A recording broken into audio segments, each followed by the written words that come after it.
I fucking hate machine demons! I hate it in here, man. I hate it in here. It's so bad. It's so horrible. Not like this, man. Not like this. Let me change the music. Let us listen to some chill bits here. Just a little bit chill.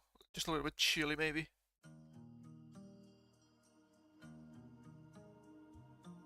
That seems good to me. I don't like it. I don't like it.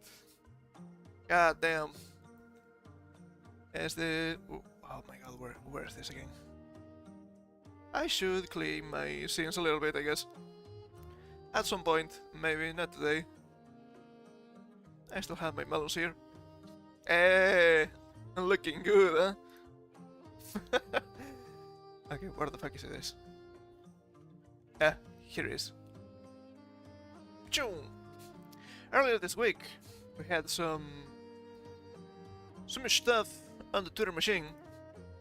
We have let me drop this a little bit more.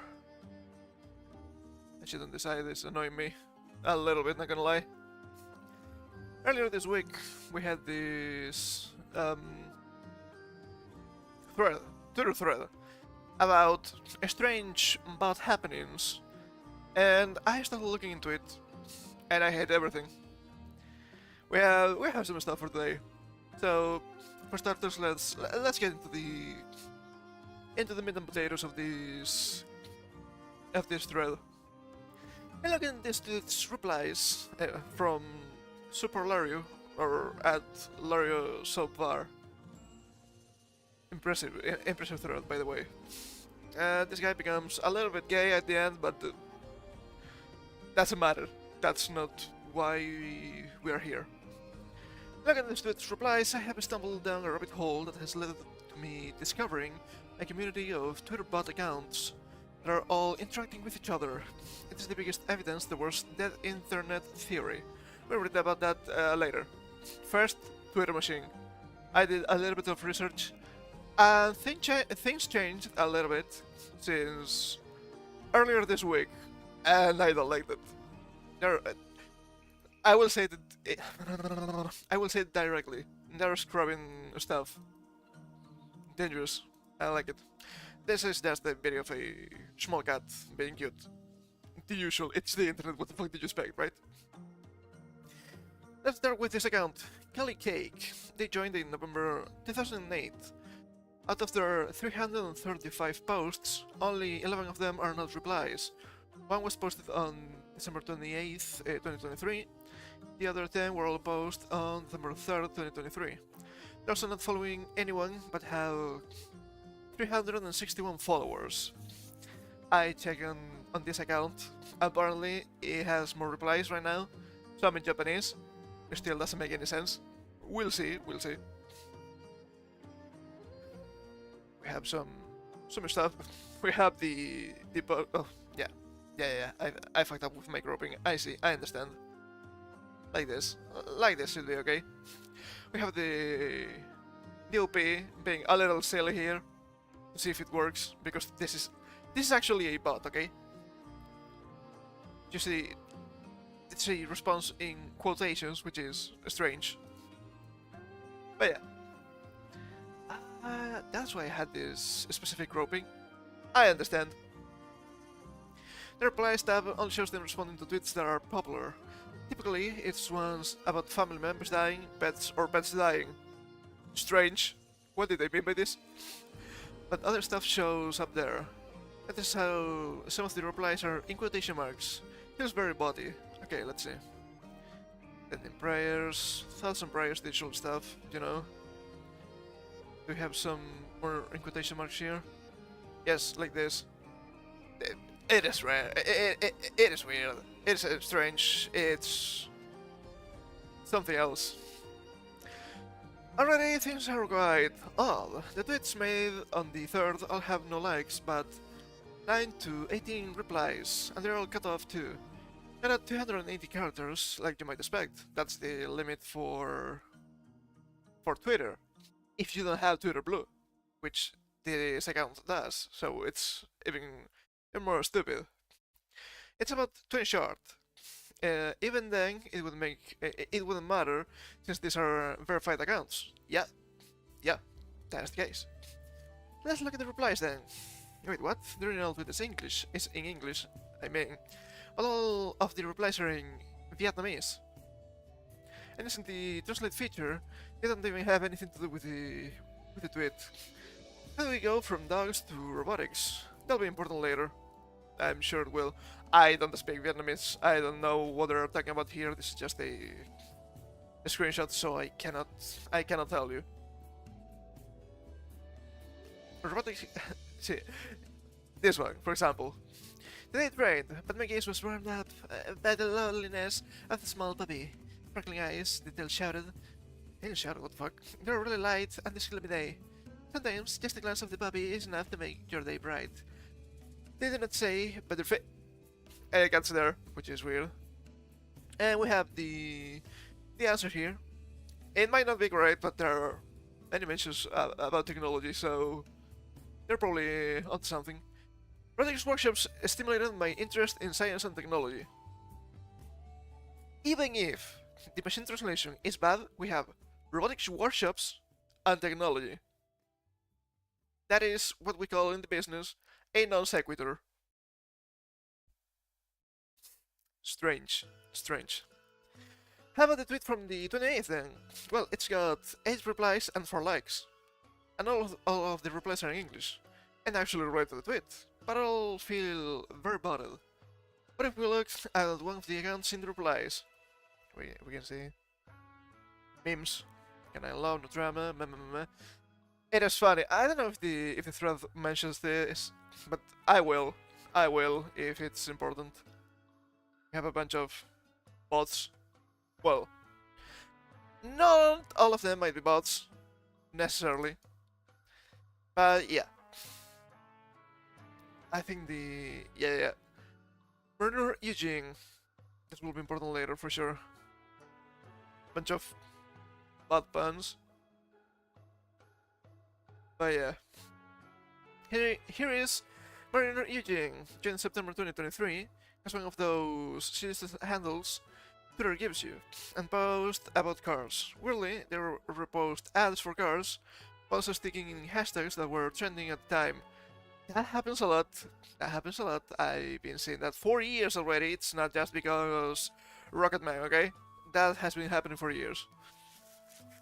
Excuse me. I'm a little bit stuffy as per usual. It is cold outside, baby, and it is humid. You know the deal. We try here as best as we can. Matthew Perry died on October 28th. I remember that. So we have no bio, by the way, which I think is important. It's mentioned later. We have an ad here from Honda. Yeah, we can see that. We have more other stuff. We have hashtag Matthew Perry, October 30th.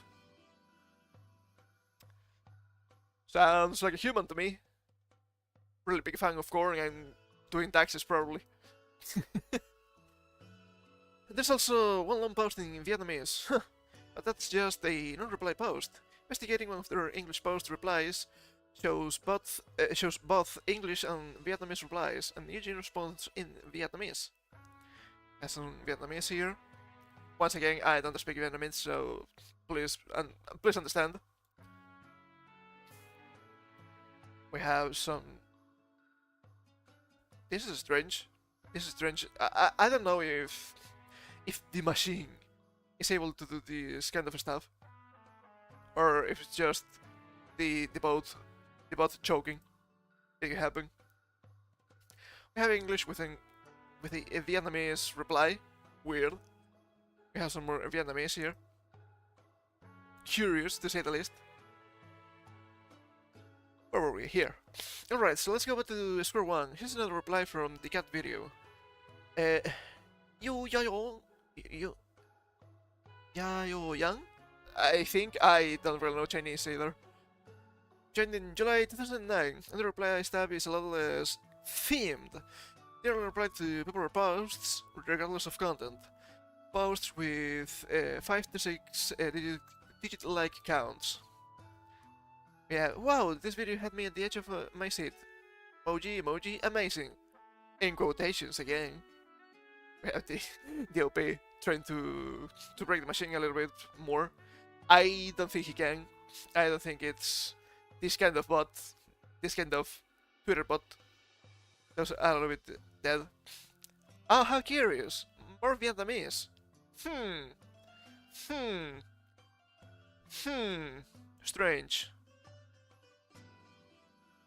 German Sonic.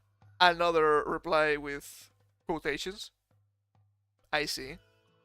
Another reply with quotations. That's not normal. People do not speak like that. All of you are being cheeky, usually. Ruler tweets are more interesting. They're all in Vietnamese until you get to the very bottom. You see 3 tweets. 2 from July 3rd, 2009, one from July 5th, 2009. All 3 of them are in Chinese, then nothing until January 6th, 2024, where they return but speak Vietnamese. It was clearly an exchange student. Don't worry about it. Vietnamese stuff. And we have the original here in Chinese. Well, this first one is actually just a link. I don't know if it works. Doesn't really matter for this, but yeah. I'm starting to notice a pattern. Another account from the original video, Peyton Walls, joined March 2010. Their bio is weird. All of their accounts like the bio completely. Prices are as you expect, only under popular tweets and tweets about pets. We have the usual stuff we've seen for now. We have some sort of bio. They tried here. More quotation replies. Weird. +3 defense. -5 intelligence. Is this cat me? Potentially. Did you get distracted by the funny cats? Those quotations here make sense with this context. But yeah, we see millions of interactions in this original post. Weird. Since December 6, 2023, this account has been talking about crypto. God fucking damn it. And doesn't get cut off like Calicake did. They also get noticeably fewer interactions than the other accounts. On the December 3rd and 4th, however, they posted a couple random memes instead. I fucking hate crypto bots, not gonna lie. Crypto stuff, the usual stuff, we've all seen this bullshit. Even I had these kind of replies already. Holy fuck, it's so annoying. I don't like crypto. I think it's stupid, but on the other hand, I think it could potentially be interesting at some point, because the fucking globalists are against it. So, I don't know if that's just... how do you say this? Inverse psychology on their part, they're actually scared of them, of the crypto stuff. I don't know. I have no idea. And then you find their earliest tweet, March 3rd, 2010. It's completely different from everything else they've posted. A genuinely human post. Well, maybe. But then nothing, until it rose like a sleeper agent on December 3rd, 2023. 13 years later. Actual sleeper agents. Comments on Nevin. Okay, yeah. Yeah, this could be an actual human. It is believable. It was 2010, for fuck's sake. Okay, one more account, here from the original cat video, and where'd they go?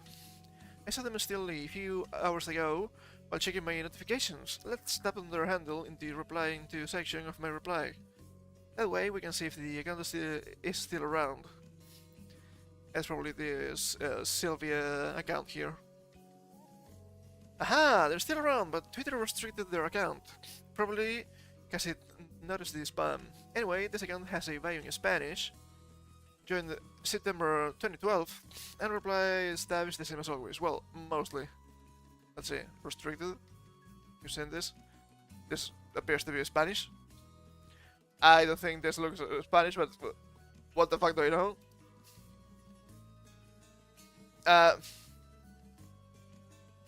Yeah, completely human. Fair enough. Funny cat. As per usual, it's the internet. We cannot see the tab because it's scrubbed, but trust me, bro. Turn it off. I wasn't lying. Why would I lie on the internet? Someone would do that. Go on the internet and tell lies. Couldn't be me. Couldn't be me. And the reply. This article is hilarious. I can't stop laughing, but seriously. Turn it off now. Article? Article? Yeah, sure. I guess the bot thought this was some sort of graying energy kind of deal. But no, it was funny cat. Don't show your cat. It's in the name. You cannot see that, but it's in the name. This one in particular caught my eye. What made them think this had anything to do with Mondays?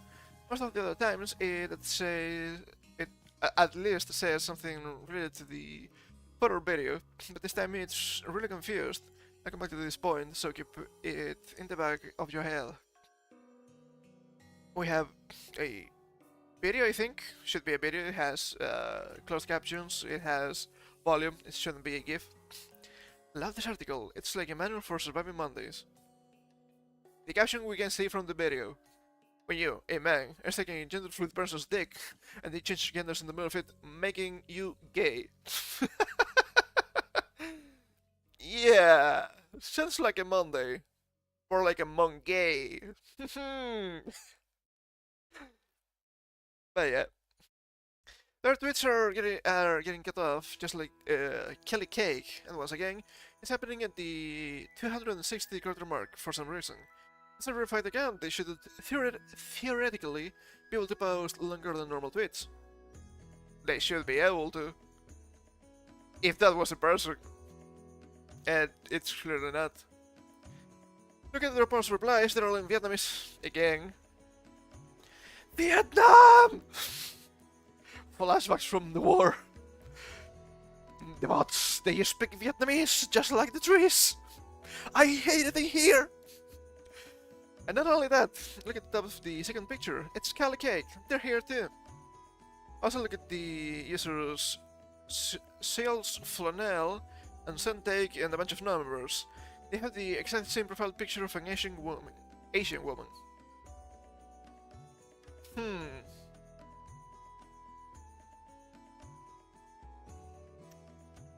Curious.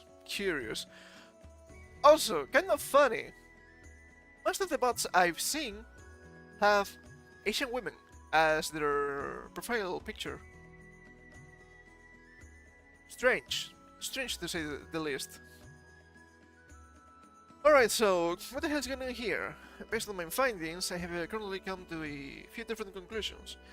Stripping, and cause things are gonna get weirder. Firstly, a person or group of people, likely Vietnamese, is turning mostly abandoned, taking old Twitter accounts into bot accounts. Seems like it. How they're getting these accounts isn't known. Could be hacking or buying them. And some are being treated fresh like Murder Eugene. That is true. Second, most of these accounts are have, by the way, this guy's probably ESL. Get him some slack, it's fine. Most of these accounts have Twitter Blue and are replying to incredibly popular posts in the most insane ways, like to farm engagement and money, which is kind of scary when you think about it. It is a little bit cyberpunk dystopian to me. I don't know much about cyberpunk, but that seems to be correct. A correct assumption. Well, Gunbarrel makes anything from tweet monetization, but if you have several, you can make a lot more, especially if you inflate the numbers. These bots are then rigged up to ChatGPT to make replies. ChatGPT can interpret text and, if 4.0, I'm struggling with the reading today. Please understand. Images, but not videos. Therefore, when scraping to make a response to a video, it only sees the text part, and if there's no text, it gets confused and makes shit up. I've seen a lot of that. I don't know if we can see some of that still. I'm so sad that I didn't get some screenshots for that. Should have known better, man. Should have known better. It was pretty fucking funny. Of course, Twitter eventually catches on, like with this Sylvie person. But there's a backup plan in place. By having the bots all interact with each other, they can appear more legitimate. See, we're not just spamming replies with the other stuff too. Between ourselves. Holy shit, is this Chinatown? This sounds like Chinatown, I don't like it. Here. There could be stuff that I'm missing, of course. I've only barely scratched the surface of this weird phenomenon. There's still a number of unanswered questions. Who's running these accounts? How did they get a hold of them? When did they start? Probably with Twitter Blue. They probably started with Twitter Blue because you can monetize bullshit on Twitter. Which was interesting at the start, but I think at the end of the day it was a really bad idea. Just a hunch. There's a lot of engagement farming, and I fucking dislike it. My entire life, I've never ever seen or heard of anything like this before. Me neither, to be fair. Elon didn't get rid of the bots, he merely enabled them even more. Shit like this never happened before him. This website is fucked, man. This happened before. Okay, let's be real, this happened before. But now they have a new incentive because they can get money from it. That's why I think it's a bad idea. And let's be real, Twitter's not perfect. It was not perfect before. Some things got better, some things got worse. I think... it's hard to tell. It's hard to tell. But I think Twitter nowadays is a little better than before. At least overall. You can disagree with me if you want. And you have... well, a lot of people and then shilling for Palestine, so I don't care about that. So I decided, interesting. And I got a hold of this thread thanks to a tweet from that name again. I'm so terrible with names. I can look it up. Maga Fukasami, I think it's the name of the tuber. And she said something on the lines of I don't know, I don't remember if she said it or I saw that in the replies. Something like, yeah, if you search, I can generate a reply or a post or something like that. You can see a lot of the bots choking, and I was like, holy shit, really? Let's look it up. So I did. Let me check that this is proper. Yeah. We have. It's funny because we have another chupa here talking about the same stuff. I had the. Okay. I didn't see this before I had the idea. Okay, I wanted to talk about this when he saw the thread earlier this week. Mind you. We have some replies here. It has been heavily scrubbed, which is something I don't like because it was full of replies here. God damn. Sorry, but I can't generate a response to that. I'm sorry, I can generate that response for you. We have this announcement from this Juba. Sorry, but I can't generate the story you're asking for. Sorry, but I can't generate an article based on the provided content. We have some more, and it got here, January 19th. I don't know because I don't remember the handle of the accounts. So I don't know if all of the others are just restricted or they started purging them. We have a lot of replies up to like October last year, so that's quite a lot. I also found, just using a generic I can't generate search, I found some weird, some strange answers too. So for example, this one. Sorry, I am an AI language model and cannot browse the internet. And I'm like, well, clearly you can. I don't know exactly how they're doing this, right? I I'm not an expert on AI bots or whatever. I don't know about programming a little bit, but it looks to me that they can inject the they can join, right, the bot on one side and the Twitter account on the other. They only need something to link them, right? So on one hand, you have the bot reading from the Twitter account and generating something, and then injecting that on the Twitter account. But they have something else in the middle, right? Something that acts like an interpreter of sorts or some sort of management stuff. As I say, I don't know exactly how they do it, but it seems simple enough to me for that to work. Uh, I've read this one before. I thought it was really funny too. I can provide a unique post tailored to the context, as I am an AI language model and cannot browse the internet or access real-time information. However, I can respond to specific prompts or questions you may have. Feel free to ask anything. Hashtag Game and Travel Crypto. We have a generic image here. And I think the replies here. And yeah, all the replies are a bunch of. We cannot see that. Can I just click here? It works? Yes. I need to be a little bit careful with browsing the Twitter machine, you understand it. Sorry, I can't assist with your request as I don't have real-time information. I'm sorry, I cannot provide any response tailored to the context as I am an AI language model and don't have browsing capabilities. We have a beep boop here. Skip it all yet? Sure, why not? More bullshit here, which I found quite funny. We have some more. Let's see. They go back up to. Damn, the first one we can see here.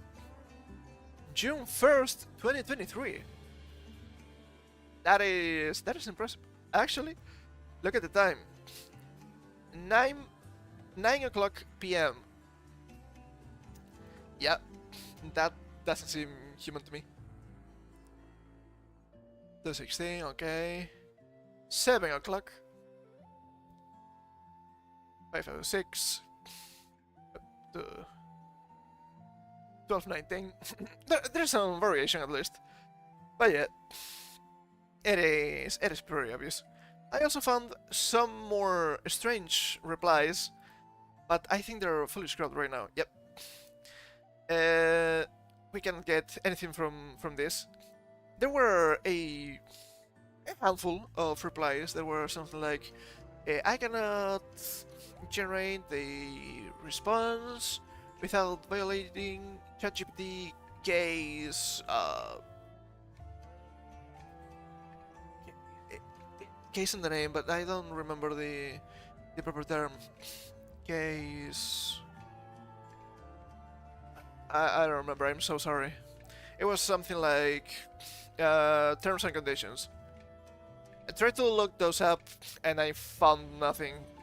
The websites are so bad. They're extremely hard to navigate.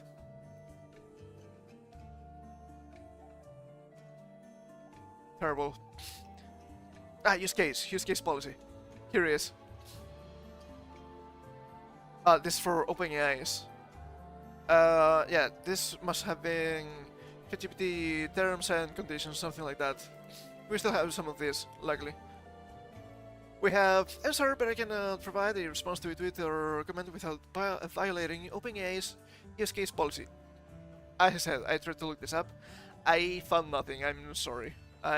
Maybe I'm not that good of a journalist. Non-derogatory, I hope. We have a bunch of this. Let's see, how much did they go back? November 18th. Okay. 10:38, sure. And we have... Without violating the content guidelines. Sir, but I can generate a response to that question without violating the content guidelines. Which is... a little bit silly, mind you. And then we reach this point. Sometimes you have to wonder if there are bots or crypto bros I don't know, man. I don't know. Hard to tell sometimes. So, they've mentioned the dead internet theory. I've heard about that, but let's read a little bit about it. We have an article from Forbes here, which uh, it's based a little bit on the student stuff we've been reading. We also have the Wikipedia. It's gonna be a little bit bullshit, but you know, kind of works sometimes. If it's not extremely political, it works. It might not work actually. I think it's a little bit posed for this. Let's read. I haven't read this article yet. Yet. Had you heard of the dead internet theory? It's been gaining traction on the site formerly known as Twitter, now X. Shut the fuck up, it's still Twitter to me. What's the dead internet theory? The dead internet theory is the belief that the vast majority of internet traffic, posts, and users have been replaced by bots and AI-generated content. Yeah. And people no longer shape the direction of the internet. It is funny that they mentioned this because this has been happening for years already. It's not just Rocketman doing here. I remember seeing the tweet. I don't know from whom. I'm so sorry. Once again, if we search it, we may found it, but for now it's going to be a just trust me, bro. Yeah, there was some argument on the Twitter machine. Oh, you're my surprise, right? About the Bridget stuff back in the day. The character from Guilty Gear that now suddenly apparently is just a trans woman instead of a trap, right? And you had two guys arguing to each other, one from pro trans and another guy from the pro trap. And the pro trans guy was getting instantly like 2 or 3 likes on their posts. And the other guy was like, what the fuck is happening here? And which I find kind of funny. I find it kind of funny that the pro trans guy was like, yeah, there are bots that are just liking stuff that is pro trans on this website. And like, what? What? So you're telling me this is literally propaganda machine? God damn. I didn't expect them to admit that. I don't think the guy had to do anything with the bots, but you know, they're quote unquote on the same side of the propaganda. That's why it's surprising to me. But yeah, it's been happening for a while. We can probably go way back to maybe 2016 and the American election. I don't need to say anything more than that, probably.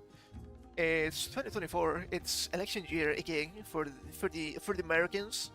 So shit's about to go down. And let me tell you, we have something for that too. Don't you worry about it. I hate this. Let's keep reading this though. The theory has floating around 4chan in the late 2010s. Late 2010s? That seems recent. I've been hearing about this for more than that, I believe. But it was solidified and amplified in 2021 after a lengthy post describing the theory was posted on the thread titled "Dead Internet Theory, Most of the Internet is Fake" on the forum Agro Roads Macintosh Cafe. Writing about the theory for The Atlantic, Caitlin Tiffany described the post as the ur text. I don't know what that means. I'm not versed well enough on this stuff, I'm afraid. Sent the shape of the theory to come. Tiffany even managed to contact the original poster, a Californian man. Sure, let's go with that. I'm just being cheeky here. He claimed to earnestly believe the words he wrote. Wait, if he isn't 4chan, yeah, that might be the rare Californian male. Non-derogatory, maybe, possibly. This post describes a sense of unease, paranoia, and loneliness, expressing deep disappointment at the state of the modern internet. Wait, hold up. Late 2010s. I get 2016 is actually late 2010s, is the second half. Okay, yeah, sure. It's fair enough for me. He suggests that AI has successfully drowned out the majority of online human activity, reshaping the internet into a more controlled, algorithmic form that exists only to sell products and ideas. I completely agree with what you say. Ah, shit, man. Should I have my tinfoil hat for today? I don't wanna. I don't wanna. But the theory goes further than simply condemning today's internet as dull corporate slop, which it is, to be fair. The post suggests that we rarely interact with real humans on the internet, or even see posts created by them. I see the point. I see the point. He also delves into some strange ideas, suggesting that the popularity of Raptor Jesus, Fall Bachelor Frog, and Pepe the Frog memes are evidence of an evolving AI form changing its shape. Is it? I never thought about that. That's interesting. That is interesting. It could be. It could be. When you think a little bit about meme theory. Not meme funny picture, but meme the social culture stuff. Yeah. It could be real. It could be real. Yeah, it's finally loaded. Yeah, damn, took the say a while. I'm over real. The poster was written back in 2021, before the commercial release of ChatGPT and before AI became such a hot topic. Bots predate AI. Okay, shut the fuck up. We had AI, not AI, fuck me. We had bots on Twitter way before that, so shut the fuck up. Shut the fuck up. It's nothing new. But now... it drives me so fucking mad, man. Because nowadays it seems that all new technology, all automation, all everything that's just a bot, it's just something that a machine that's by itself, it has to be AI. It's not. It's not, you bitch. It is not. I hate how they keep rewriting fucking history. I hate how they keep manipulating the fucking language. It's driving me so fucking mad, man. Ah! So fucking stupid.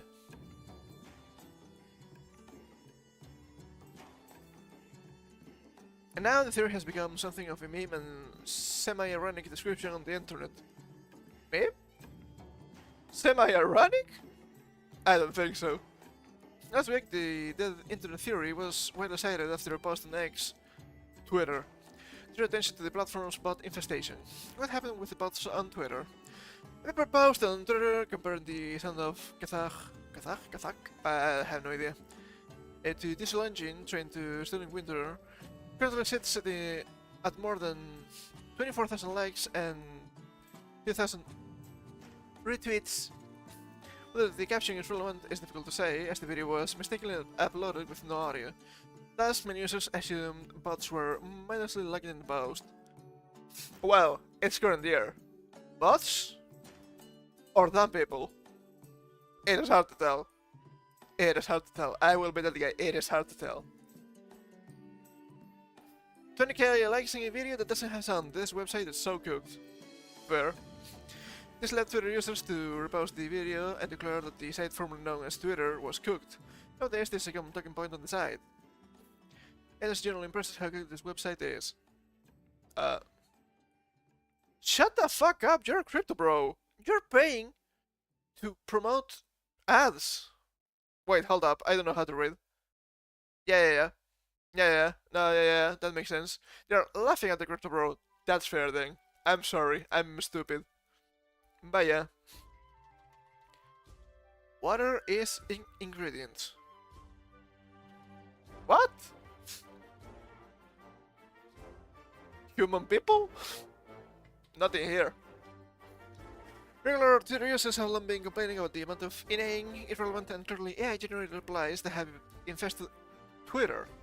Especially lately, a number of bots have descended on the site like flies on the turd. Good comparison. Their reply changed into endless pointless pleasantries between no one. X, it's like Twitter, except anytime you post, the replies immediately start to fill up with spam accounts, and crypto bots pretending to be real accounts. Have you heard the good news about Bitcoin? Shut the fuck up, Stephen. I'm going to kick your ass. We've all seen this, it's been happening for a while already. You go to a massive post and you see the replies and it's just everything is just interaction farming, which I despise. Although Twitter users still manage to find witty and weird replies from their fellow humans, the proliferation of bots is affecting the user experience. True. Others noted that it isn't just Twitter generative AI, it's just Twitter. Generative AI is also being used to autofill product descriptions and names on Amazon. I saw this. I'm so glad we have some examples here because I didn't bring that up on the Twitter machine. It's so fucking funny. That this wasn't editable now. I'm sorry, but I cannot fulfill this request. It goes against OpenAI's EU's policy. Black. What did they mean by this? Apologies, but I am unable to exist with this request. It goes against OpenAI's policy and encourages blah blah blah blah blah.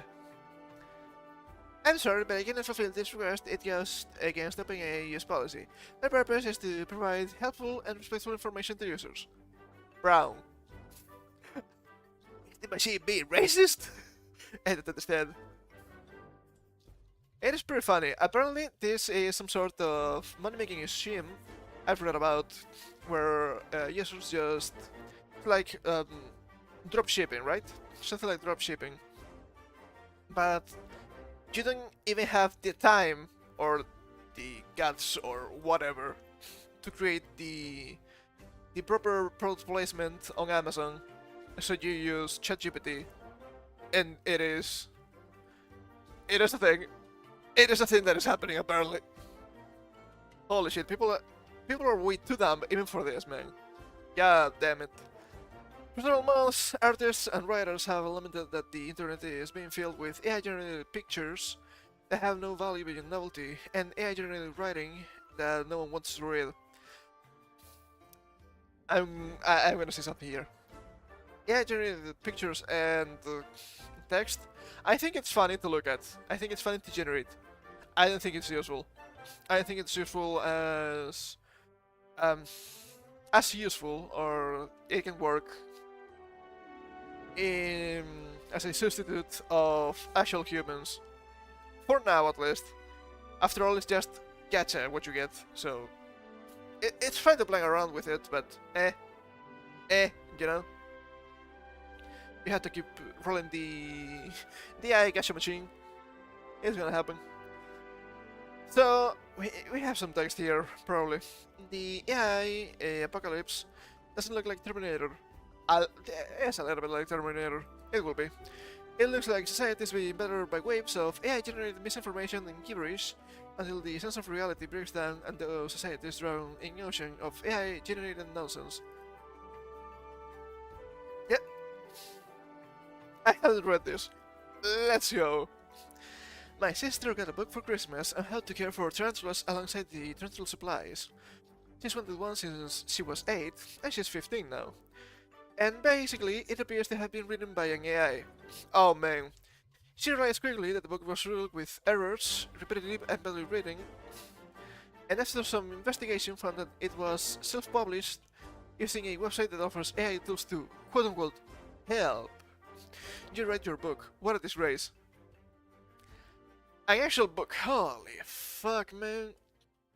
Well, you know, a while ago we had that thing with journalists.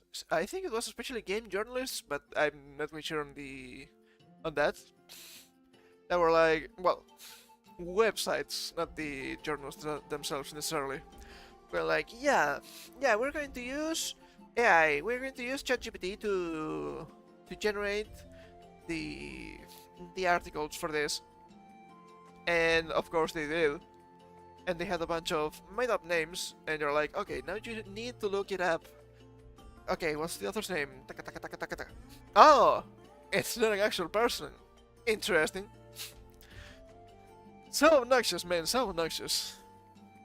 In the rapid accumulation of AI-generated garbage was predicted by critics the moment the technology was introduced. It only makes sense. And these predictions are slowly coming to fruition. Something I found so fucking funny, it was during the, summer 2023, I think, early summer maybe, around June I think it was, where AI generated images were becoming worse and worse because there was so much, there were so many AI generated images that they started to populate the datasets for the AI. So they were starting to stack mistakes. God damn, man. It was gonna happen sooner or later. Like the great plastic garbage patch that floats on the surface of the ocean, the AI generated slab is starting to rise to the top. It's not quite the dead internet theory. I just hear about that. Humans are still providing the majority of content and conversation on Twitter, Reddit, Facebook, and TikTok. But it seems as though the conspiracy theory could become depressingly close to reality. Okay, hold the fuck up here. Even if there are humans, which allegedly they are, I don't think most people, especially Twitter, Reddit, Facebook maybe, I don't know, and TikTok, mainly Twitter, Reddit, and TikTok, I don't think those are real people. I don't think those people live in reality. I think they have been posed to by AI, political bullshit, or wherever, and they are living in 4 parallel worlds ahead of me at this moment. Which is also a fucking problem. But, you know, maybe that's not for today. Is the internet theory real? Yes. Next question. There was other, sure, but the theory does not describe the internet of today. Are you sure about that? Let's see how 2024 unfolds then. Then along in 2021, social media sites have always taken measures to block spam bots and still do. Not enough.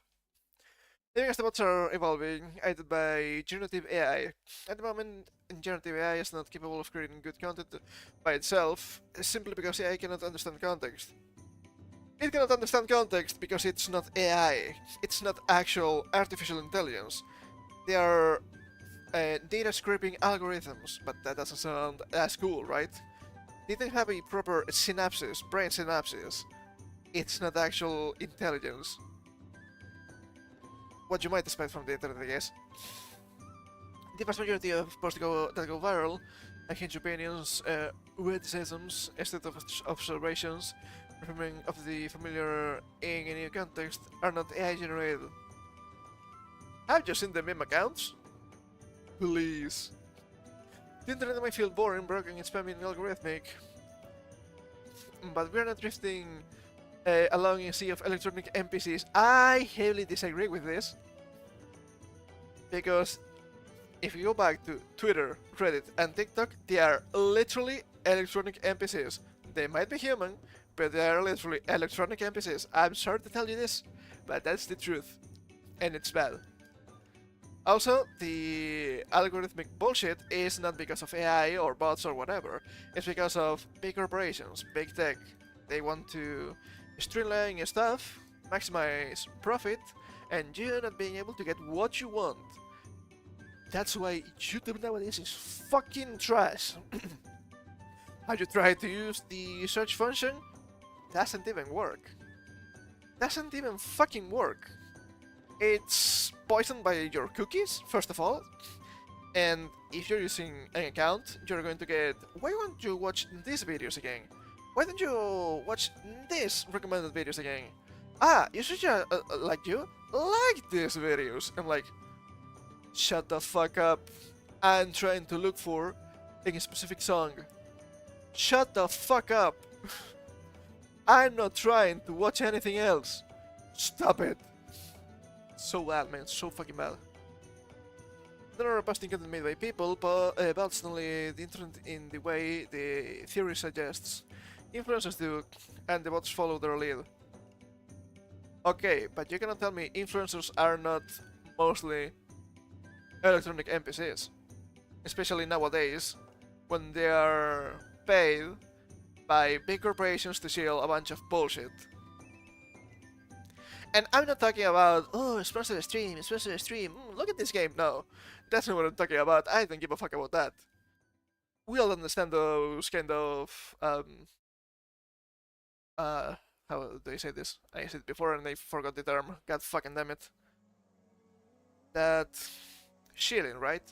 It's just more about ideas, the message, and all that stuff. Fucking bullshit. The word witty commentary, willful misinterpretations, personal attacks, and huge opinions that fuel all in discourse are still flowing from human users. Are they fully human, though? But the AI-generated garbage that surrounds it appears to be increasing. The points in your text that have truth to them and have only become more relevant in the years since. For example, algorithms do dictate our browsing experience and can make or break viral posts. And that's still bullshit. Once again, the algorithm is not AI. The internet of today is much more sterile than the wild, unpredictable internet of the past, as the diverse ecosystem of small, user-created sites was replaced by a handful of huge platforms built by large corporations. I hate that. Who seek to monetize our browsing and sharing, often to the detriment of user experience. Not often, but always. I need to blow my nose. Give me a second, please.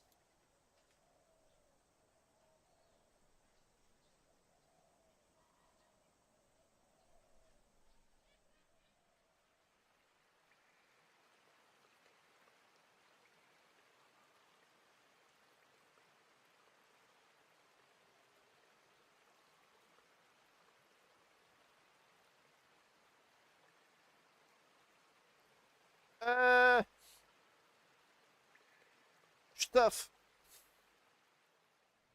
The internet of today feels far more restricted and corporate than it ever has. It doesn't feel more restricted and corporate.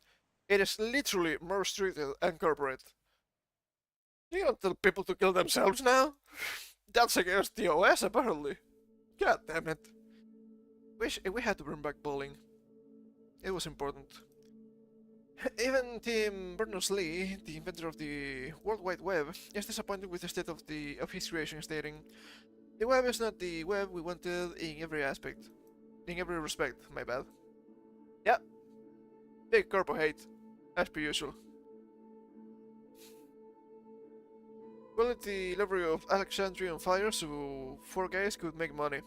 Yep, and they're not even good guys. There's still interesting, funny things happening online all the time, but the good stuff is becoming increasingly harder to find, and threads are blurring into marketing campaign, like the Stanley Cup and even the Gourmet Shake. They are weaponizing memes to make money. I hate that. The internet theory might not reflect the reality of the average browsing experience, but it does describe the feeling of boredom and alienation that can accompany it. Like the best conspiracy theories, the dead internet theory, fictionalized a depressing truth. The internet has been walled off by mega corporations and is now beginning to fill up with AI-generated sludge. That is correct. That is correct. I don't think this guy goes hard enough, but he understands the causes of the problem. God damn it! This article was way better than I expected. But, okay, don't you worry about it, guys. Don't you worry about it. Even if social media is infested by bots, by AI, and by bullshit, and it's 2024, there's not a possibility. It's not possible for them to meddle with the election. They are saying that, right?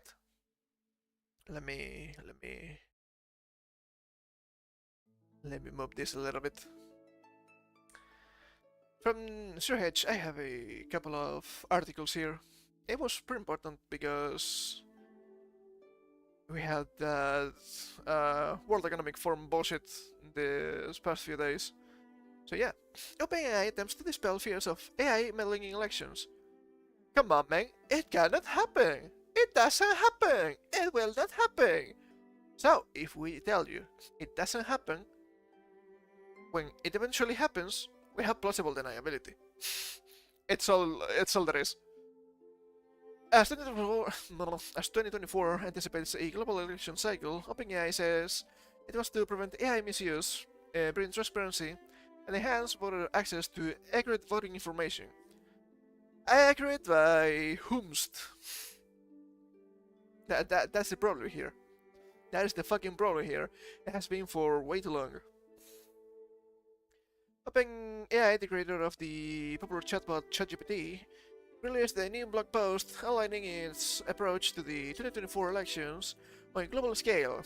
Its main emphasis is to bring transparency, enhance access to accurate voting information, and prevent the misuse of artificial intelligence. It may be artificial, but it's not intelligence. It never was. While highlighting the need to protect the integrity of the collaborative nature of elections. Collaborative nature of elections? What? I don't think that is correct, actually. That sounds like... how do they call them? It's not keywords, goddammit. What's wrong with me today?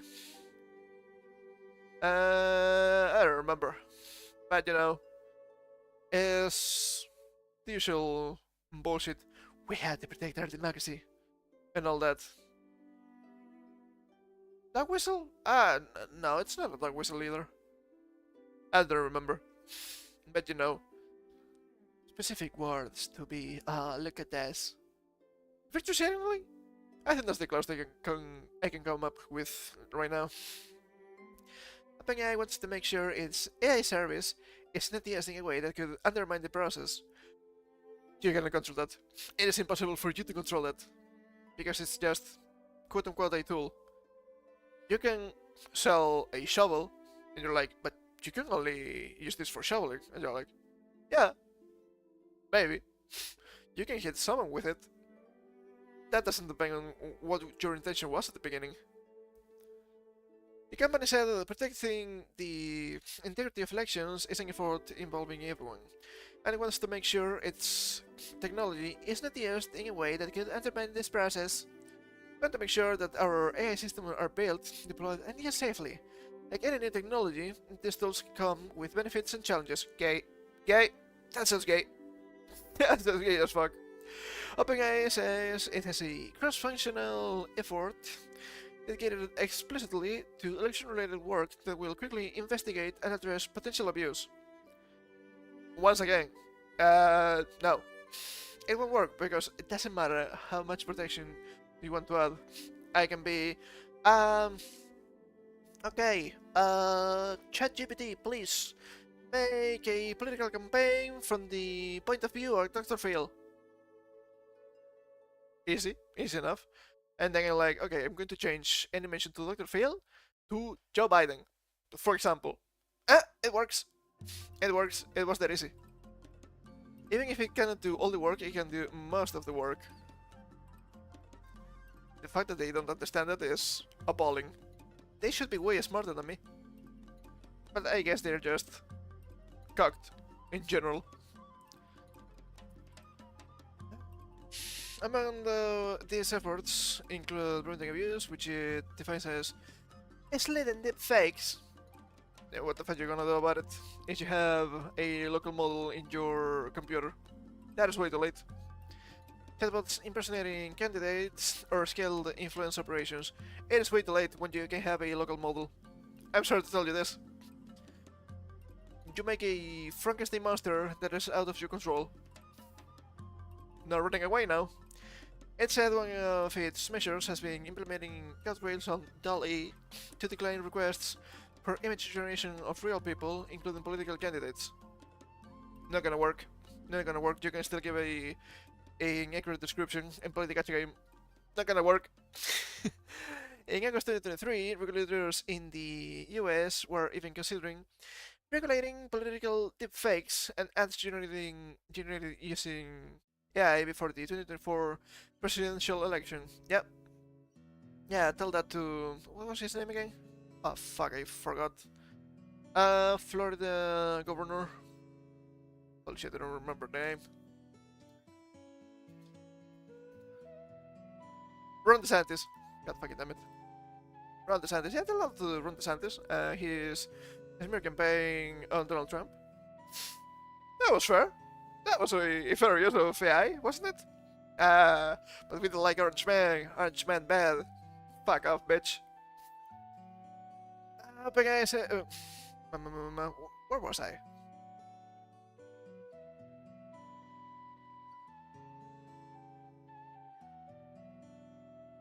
I think I was around here.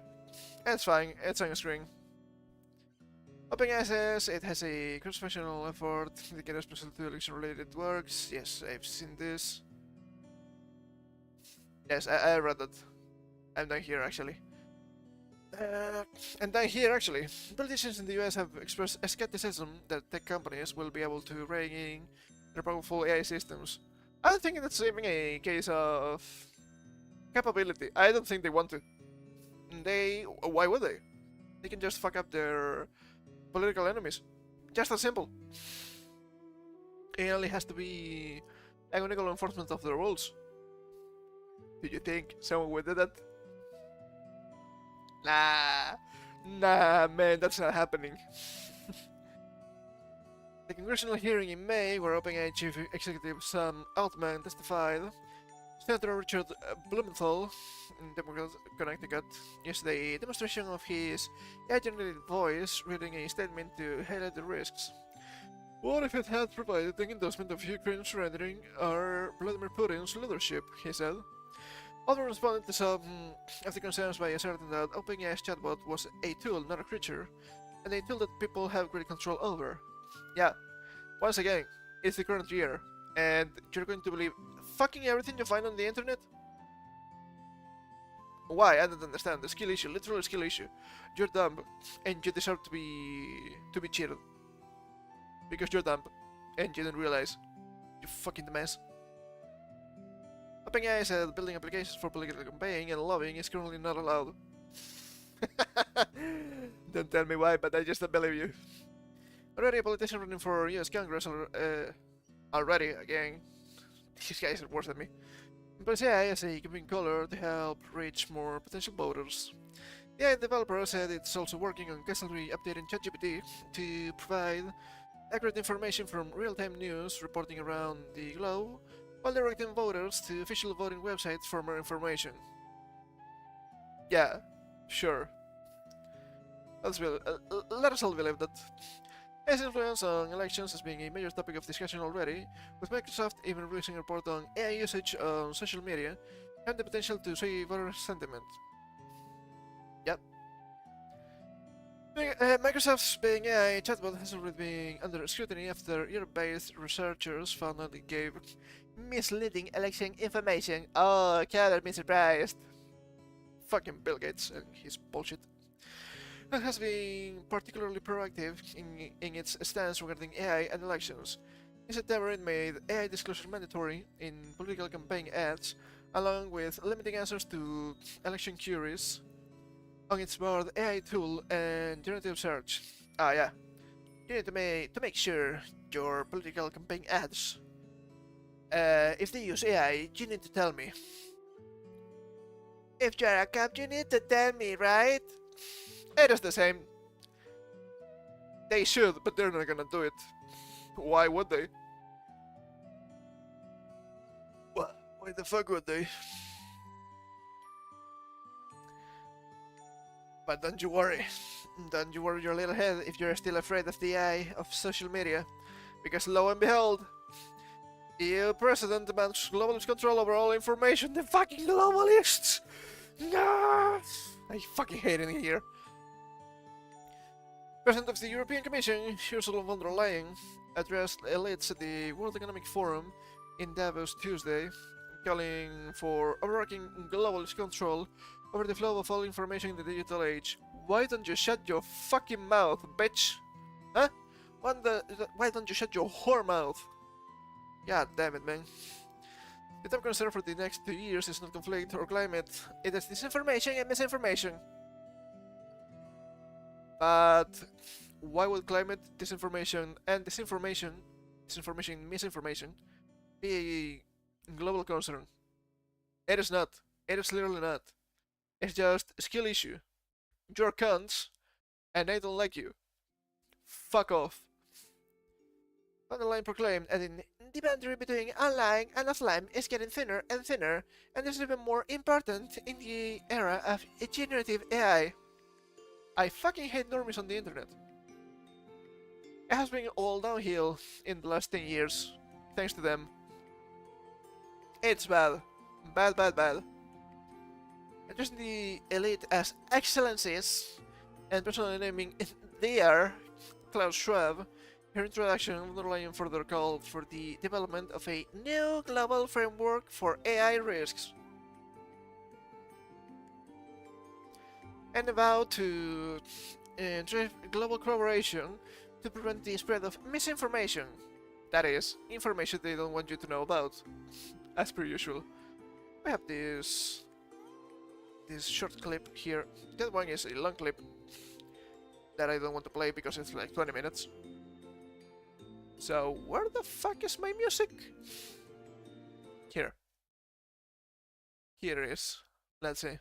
Excellencies, ladies and gentlemen, dear Klaus. Yeah, Klaus.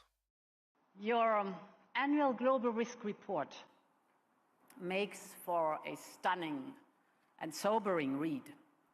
For the global business community, the top concern for the next 2 years is not conflict or climate. It is disinformation and misinformation.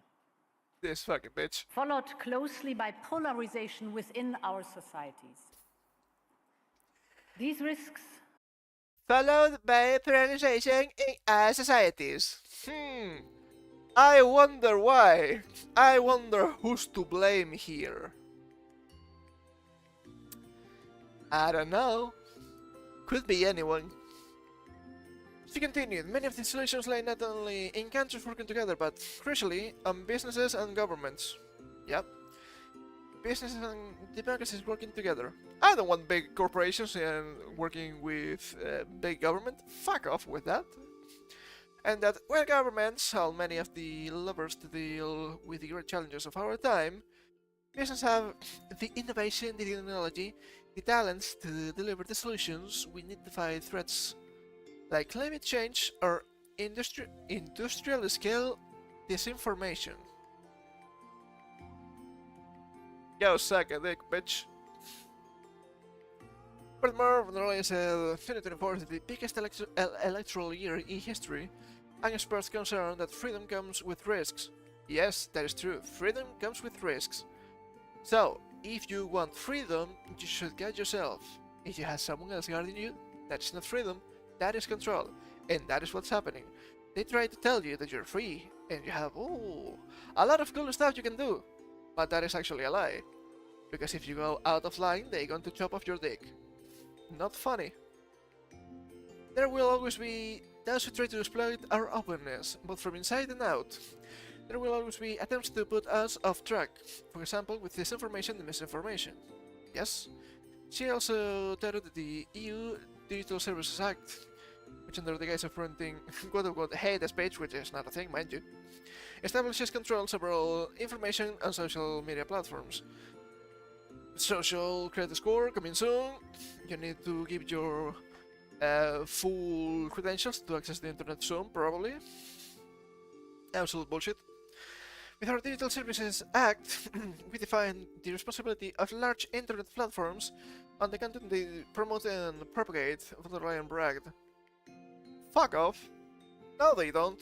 I don't think they should, at least. From side to side, that's what I mean.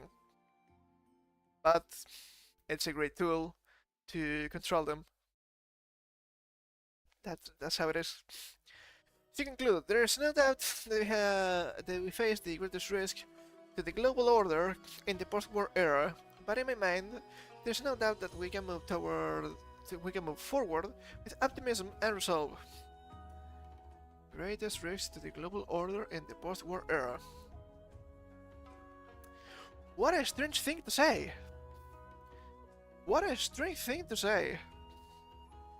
I think it's true, mind you, but if the greatest risk to your fucking global order is people on the internet spewing bullshit, your global order is extremely fragile.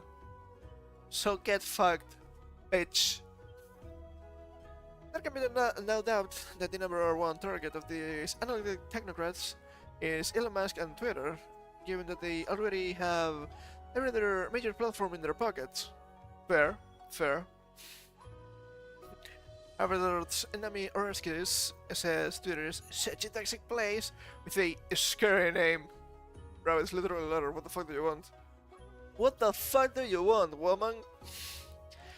At last year's World Economic Forum confirmed Vera Jourova, who hold the incredibly Orwellian title of the European Commission's Vice President for Values and Transparency.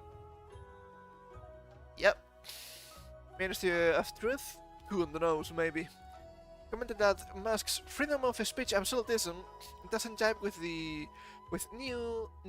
EU online regulations. Our message was clear. We have rules which have to be complied with, otherwise there will be sanctions. Sanction these nuts, bitch. Jourova declared, adding, "The time of the Wild West is over," and further having the goal to declare, "We are the protectors of freedom of speech as well." What a strange thing to say. It is full of contradictions. As freedom of speech absolutism doesn't jive with the new online regulations, because they have rules that have to be complied with. However, they still have the balls to say, "We are the protectors of freedom of speech as well." No, you're not. You guys are literally limiting speech with your fucking bullshit. What are you talking about here? I just don't understand. I just don't understand. This year at Davos, Jourova has been meeting with the heads of Meta and YouTube, among others, to make sure they play by the rules. Freedom of speech. Play by the rules. There's no intersection there. The Venn diagram is just a pair of tits. Just two spheres. They do not intersect. They cannot. They are opposites. If you have one, you're gonna have the other. This fucking woman. But don't you worry, it's even worse than this. Globalist WEF speak complains Twitter is toxic, scary. Musk's policies are problematic. Let me get some water. I'm speaking a lot today. You know how it is. I'm trying here.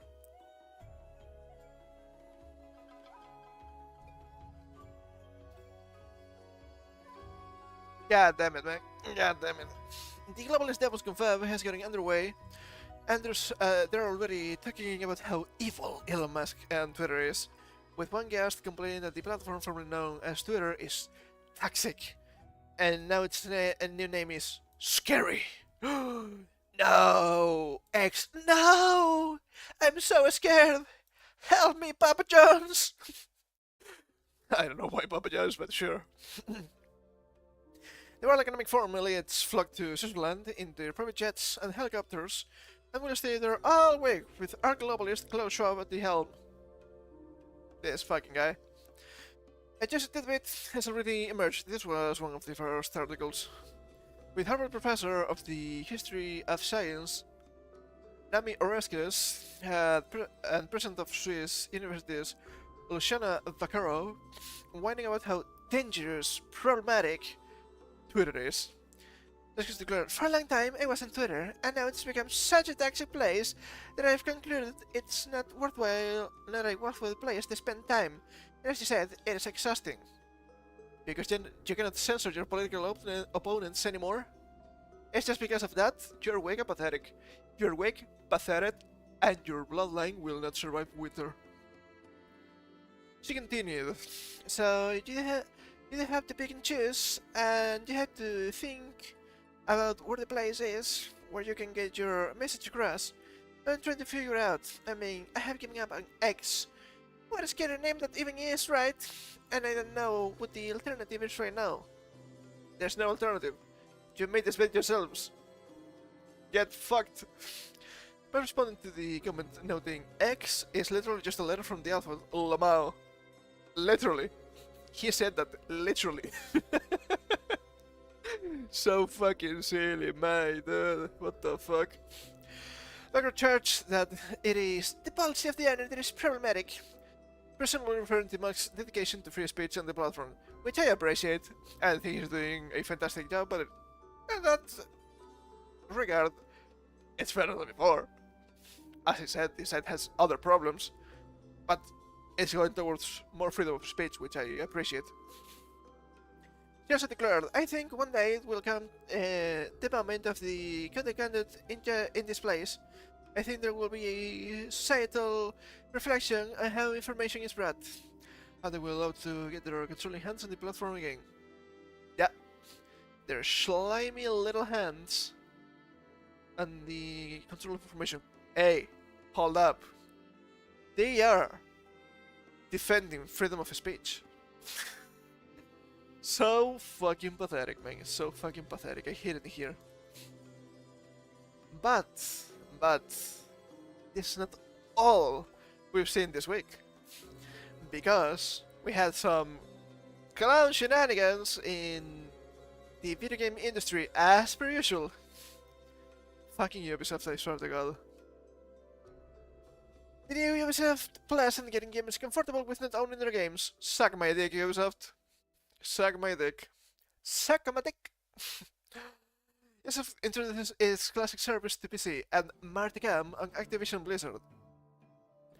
A match made in hell, let me tell you. Ubisoft has run its subscription offering and introduced a new service for PC players. Ubisoft's main all singing, all dancing subscription offering has been rebranded Ubisoft Plus Premium. This service is the one that features all new releases such as this week's Prince of Persia: The Lost Crown, which is available early to subscribers. Is it worth it though? They don't look great to me. But I don't know. It costs $17.99 and it's accessible via PC, Xbox, and Amazon Luna. I don't know what Amazon Luna is, but it's probably trash. I expect some sort of Stadia ripoff from that thing. In addition, the permitting Ubisoft Plus Classics on PC. The Classics option was already available on PlayStation players via Sony's own subs offering, and features back catalog games like Far Cry 6 and Rainbow Six Siege for $7.99 a month. What of 6 there? Curious. We looked at the consumer behavior and how people were interacting with our author, and we saw an opportunity for us to evolve, explains Philip Tremblay, Director of Subscriptions at Ubisoft. Director of Subscriptions? What a fucking title! God damn! When we look at how gamers engage with our different games, we see that our back catalog is still very active and alive, so we saw an opportunity to offer these worlds to our consumers for a lower fee, and this is a response to the behavior that we saw from players. This is horrible. Lower fee? Why does it have to be a fee though? Put just a price on that one, and people will buy it. Tremblay says that the company has seen millions of subscribers over the last 4 years. I wonder why. You have collectively played over 500 million hours of gameplay. Some sign up to trial one game for a month or two, while others come in, stick around and play numerous titles. There are multiple behaviors, he explains. There are definitely a lot of people who come in for one game and then decide to buy it after the subscription ends. That's part of the reality and that's okay with us. Shit, I wonder why. You're double dipping with a single game. You're getting paid twice for a single game. Why wouldn't you love it? Bitch. I hate it here. Yeah, Ubisoft Plus Premium's price point exceeds, in some cases, what Xbox and PlayStation charge for their services. Yeah, and? So this will be to do with the business realities behind putting brand new AAA games into subscription service, but Tremblay believes the cost is reasonable considering what's on offer. Sure. Why wouldn't you agree with your own bullshit? We're talking day one releases, and with games like Prince of Persia, you get early access. Nah. Nah. Why the fuck would you want early access to a new AAA game nowadays? They come as broken messes. They barely work, usually. I would wait months maybe before the game is fixed and probably get it on sale. Just that simple. We already have Avatar, Assassin's Creed and Mirage. All of these games are available to play. That's tremendous value already. And then there's the catalog too. Thousands of dollars of games. Yeah, sure, whatever. And you don't just get access to these games, you get the premium editions too. So it's all the added content that comes with that. You have rewards too, and one of the big advantages with Ubisoft Plus is that you get to play across multiple devices. For one subscription, you can access our titles through PC, Xbox, and Amazon Luna. Why would you want something that is not a PC though? I will never understand. There's a lot of debate around subscription in video games. Today, the business model is the dominant way of paying for TV, film, and music, and that's not currently the case in this industry. Film and music? What the fuck do you mean by this? Am I perhaps way too old? That I would buy music and movies? That seems the normal to me still. I don't like this full-on digital market bullshit. And I do enjoy Steam, but I can trust Steam for now. So there's that. Games are typically much longer, many of them are free or feature some other form of monetization. Fuck off. And AAA publishers have argued that the numbers just don't add up. Jeez, man, I wonder why. Maybe because you have a bunch of DI bullshit? Because you have a bunch of people that are useless, because your games are a fucking broken mess, that they look bad, and just remakes of a bunch of stuff that are worse than the original. Maybe, I don't know. Just an idea. Maybe people don't buy your games because they are extremely expensive nowadays, going for up to $100, and they are bad.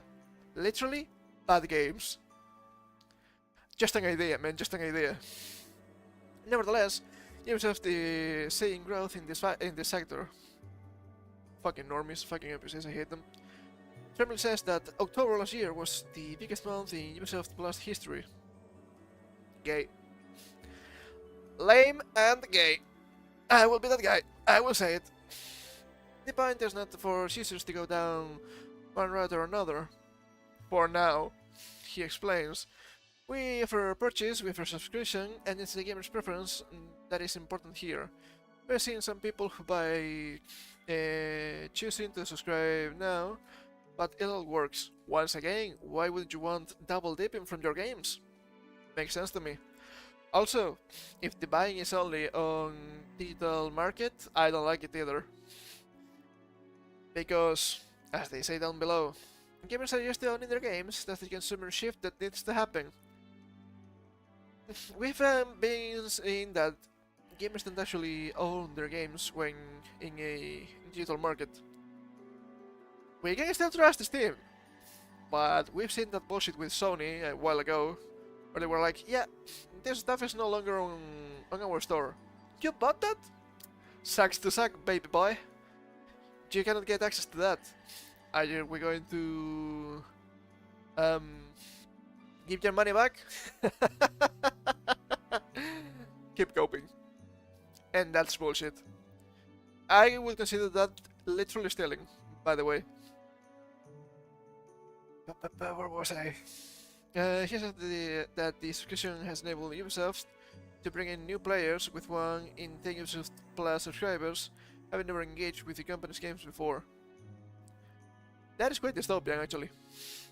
and it's proving to be a way for gamers to access our worlds who perhaps weren't inclined to purchase, he tells us.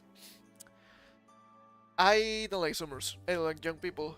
They don't know how to acquire games. You know? Acquire them for really, really cheap. Sometimes almost for free. Almost, okay? You still acquire them completely legally.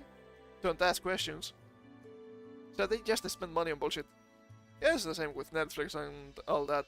Oh no, I'm not going to go around on parroting this new series. It is so weird, it is so strange, it's dangerous, I don't know how to do it. Yeah, this new generation is fucked. Too bad, man. These players are brand new. We're shaking hands for the first time. It's been Ubisoft's strategy for as long as I've been here.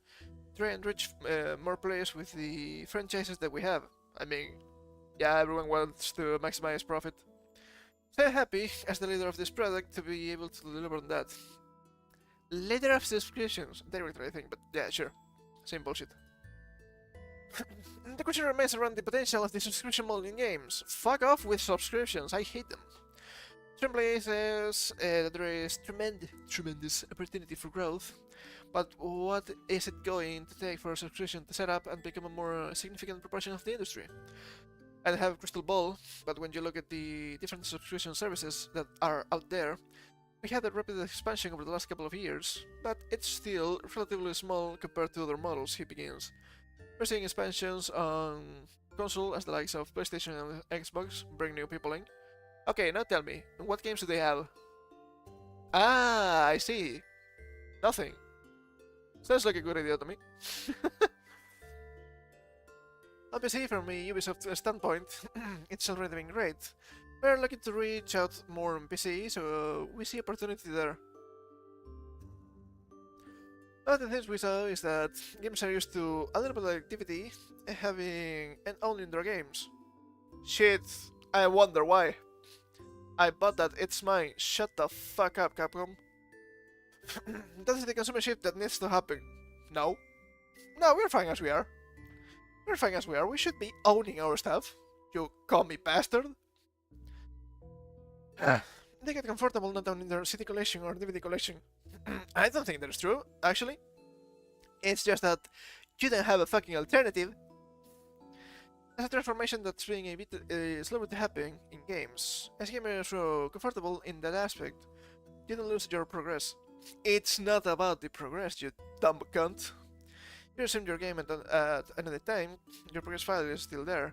That's not been deleted. You don't lose what you built in the game or your engagement with the game. So it's about feeling comfortable with not owning the game. You dumb bitch! It's not about the save, it's about having access to your game. It's not that hard to understand.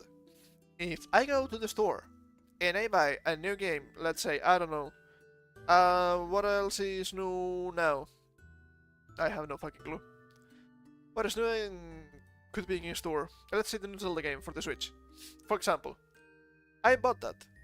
It doesn't matter if they have any problem. I have my copy. As long as my copy is fully working, I mean, I have the game.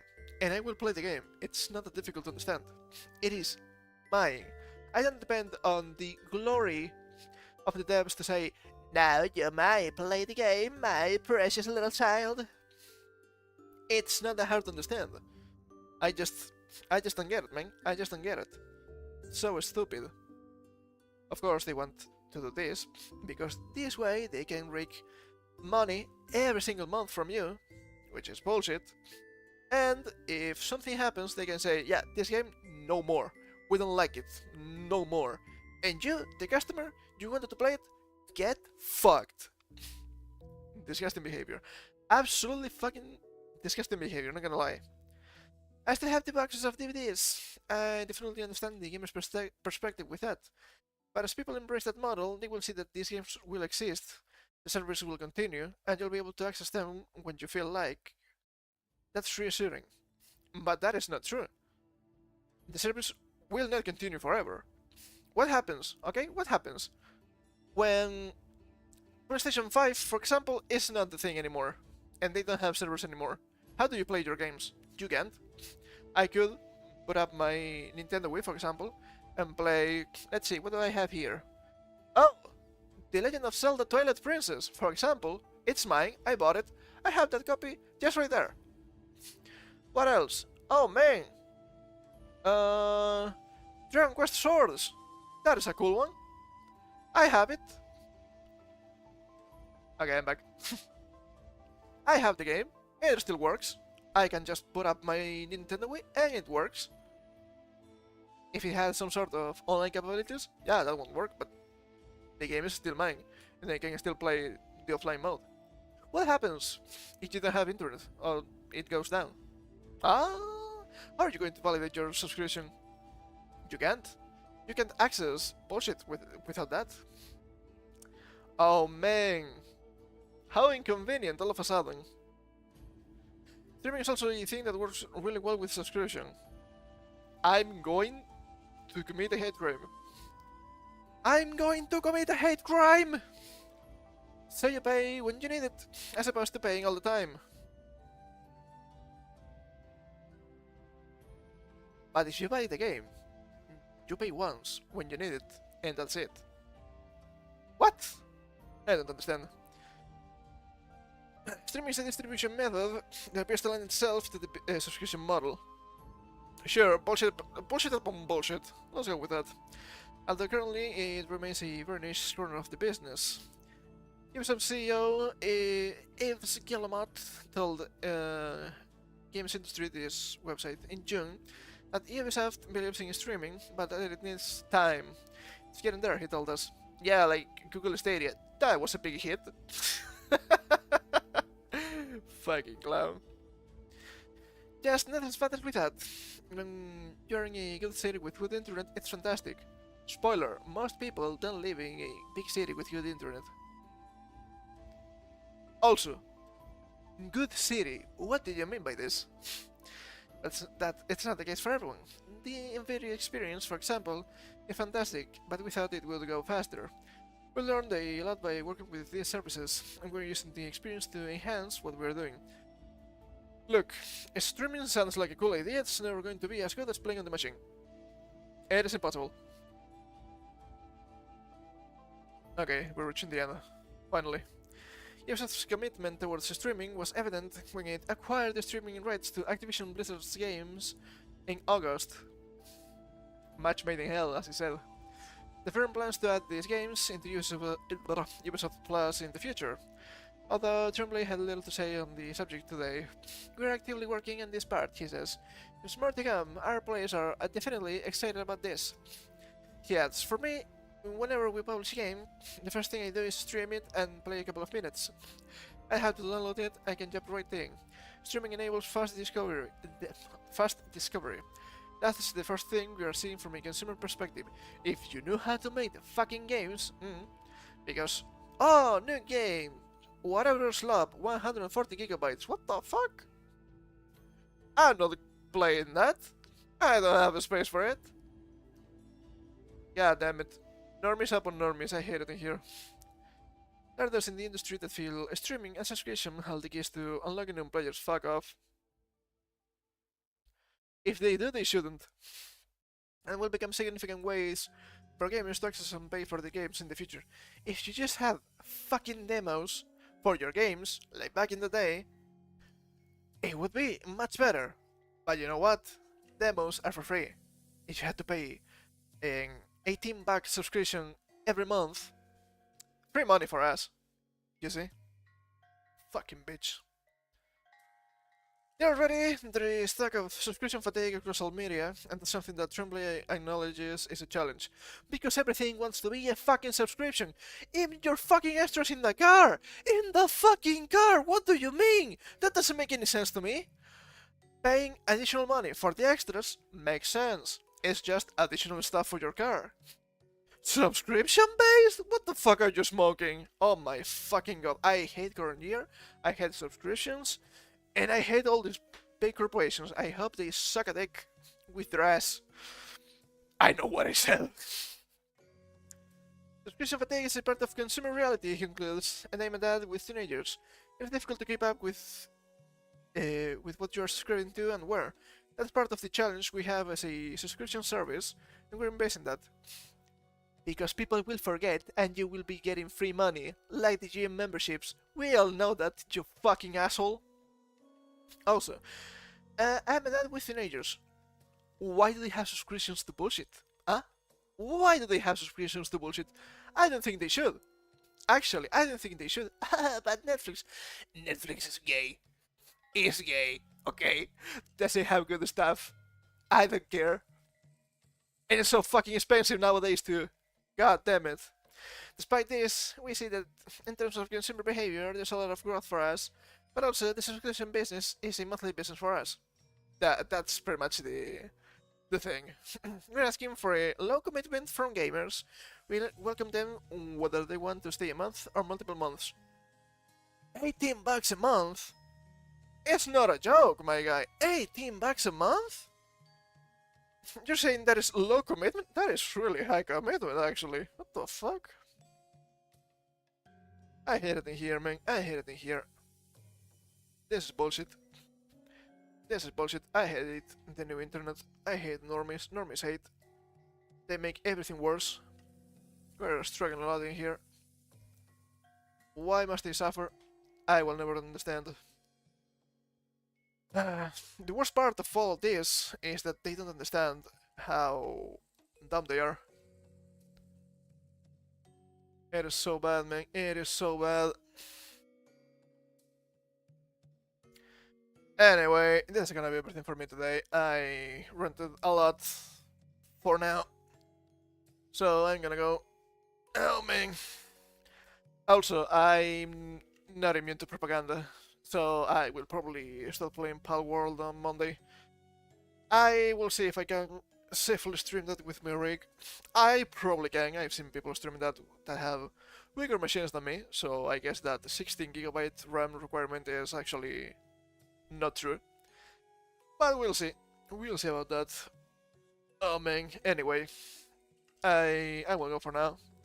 So thank you for coming. I hope you had some fun with my insane ramblings. And I will see you soon on Monday. Take care.